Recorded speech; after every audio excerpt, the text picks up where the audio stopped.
Okay, we're on page 7, bottom of page 7, piecewise functions. Basically, a piecewise function is you have different pieces of functions put next to each other, okay?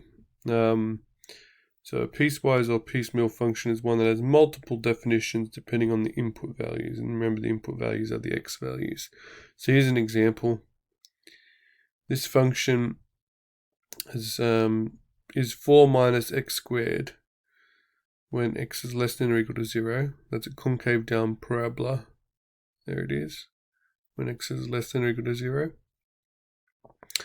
And for x greater than 0, it's 4 plus x, which is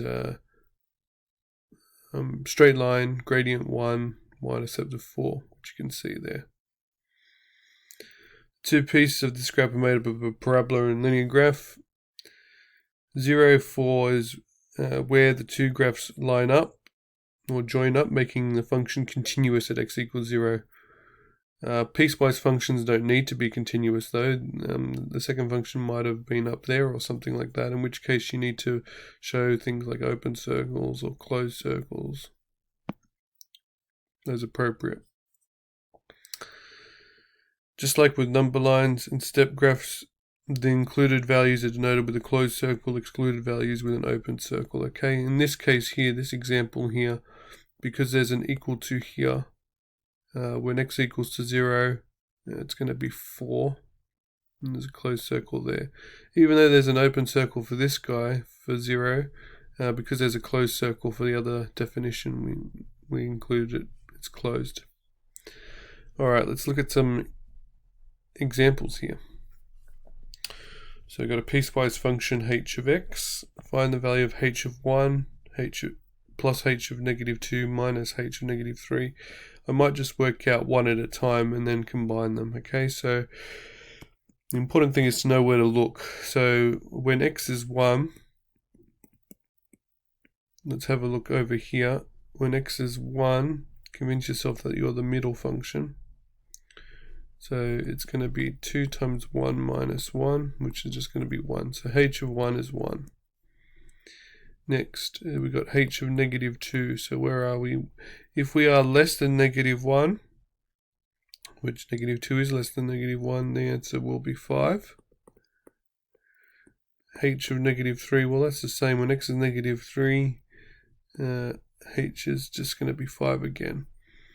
So therefore, if I've got h of 1 plus h of negative 2 minus h of negative 3, that's simply going to be 1 plus 5 minus 5, which is 1.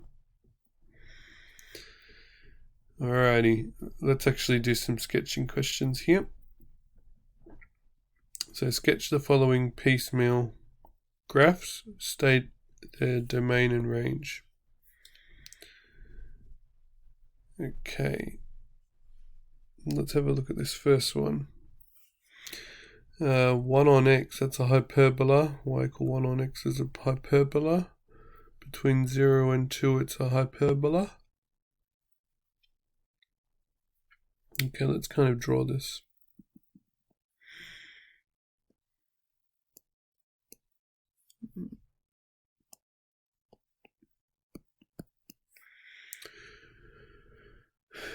Alright.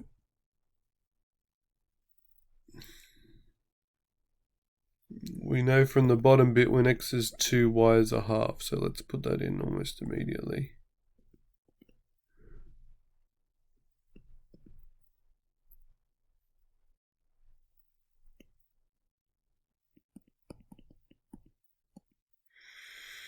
And that's that bit done. 1 minus a quarter x for x greater than or equal to 2. What I like to do, even though x can't be 2 here, I actually like to sub in if x was 2. If x was 2, what would it be? So it would be 1 minus 2 on 4, which is 1 minus a half, which is a half. So if x was allowed to be 2, it would be a half. So it's kind of starting, so it's starting from this 2 a half. We know that's a gradient of negative a quarter, so it's going to go down. Maybe quickly I might put when x is 4. I might actually draw a table of values and just pick some random numbers to help us out. I think x is 4 is going to be a nice one. When x is 4, this is 1 take away 4 on 4, or 1 take away 1, which is 0. So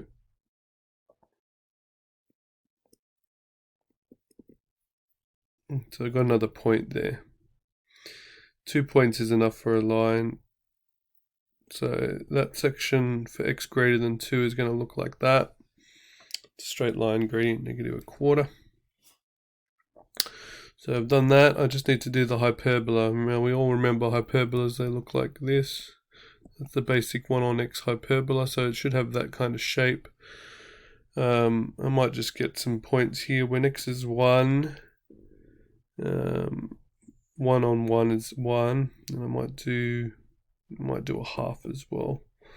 1 over a half is the reciprocal of half, which is 2. So 1, 1. And if I do a half, it's 2. So I'm going to put 2 here.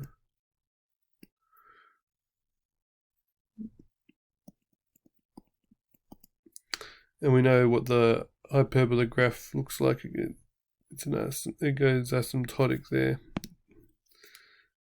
As x goes to 0, y goes to infinity. So this is going to look like this. Okay.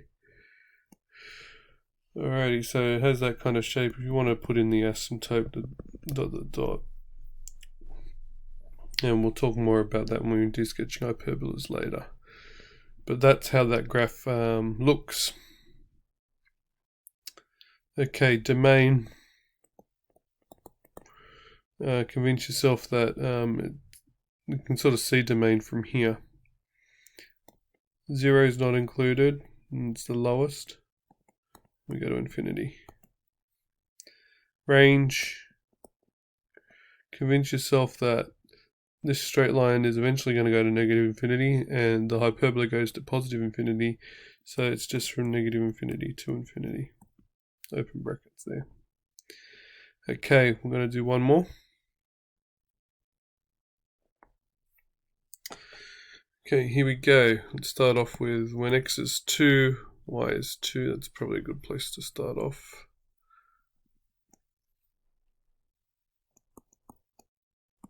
What do we got here? We've got a line gradient 1, a line gradient -1, and 0.22. So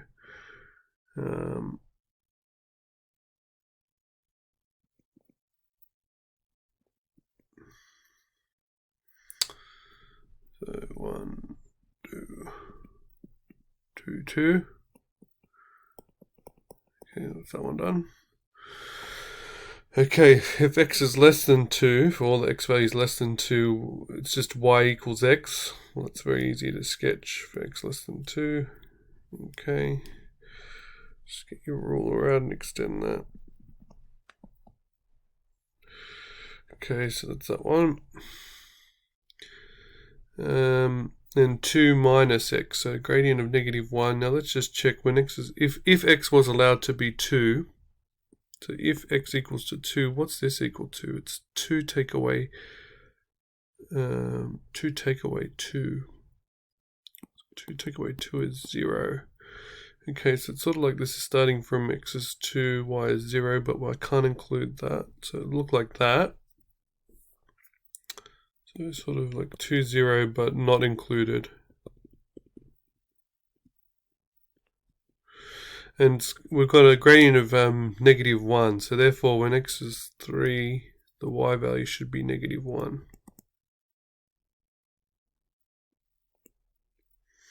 Just check, sub in when x is 3 here, y is -1, yeah. So 2 points is enough information for me to draw a line. Okay, that should be a straight line, but you get the idea.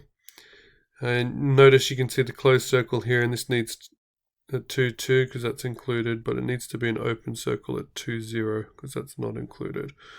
Okay, so this is an example of a piecewise graph where it's not continuous. Alright, let's talk about domain and range. Domain Now it actually gets all the x values, including 2, because 2, 2 is a point, even though that's open circle, 2, 2's there. So domain is from negative infinity to infinity. The range, y goes to negative infinity, takes all the values up to and including 2. So therefore the range, alright, negative infinity, comma 2, curly bracket for negative infinity, closed square bracket for 2 because 2 is included. Alright, continue working on 4.1. 7 and 10 should be the new questions that have been added there. But keep going wherever you're up to. And once again, don't write domain and range for question 1. See you in the next video.